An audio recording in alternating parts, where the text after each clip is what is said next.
ஜாதகத்துல மரணத்திற்கு இணையான மரண கண்டத்தை கொடுக்கக்கூடிய அமைப்புகள் நிறைய விஷயங்கள், நிறைய தொடர்புகள் இருந்தாலுமே, மிக முக்கியமானது மாரக அதிபதியுடைய தசாவும், மாரக அதிபதியுடைய நட்சத்திரத்துல நின்ற கிரகத்தோட தசாவும் அப்படிங்கிறது பொதுவானது.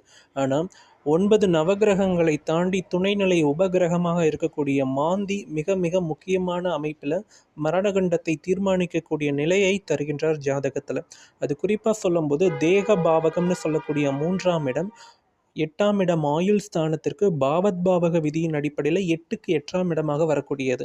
ஸோ இந்த 3 8ஆம் இடங்களை மாந்தி தொடர்பு கொண்டிருந்தாலும், அல்லது லக்னத்தையோ சனியையோ மாந்தி ஜனன ஜாதகத்தில் தொடர்பு கொண்டு அந்த சம்பந்தப்பட்ட கிரகத்துடைய தசாபுக்தி இப்போ நடைமுறையில் வரும்போதோ, அல்லது கோச்சார சனி ஜென்ம ஜாதகத்தில் உள்ள மாந்தி மேலே பயணிக்கும் போதோ, தொழில் ரீதியான அமைப்புகளால் மன உளைச்சல்கள் ஏற்பட்டு பொருளாதார சரிவை சந்திக்கக்கூடிய நிலையும் மரணத்திற்கு இணையான கண்ட அமைப்புகளையும் அது நிச்சயம் கொடுக்கிறது. ஸோ இதுக்கு திருவாரூரில் இருக்கக்கூடிய ஸ்ரீவாஞ்சியம் யமனுடைய ஆலயம் சென்று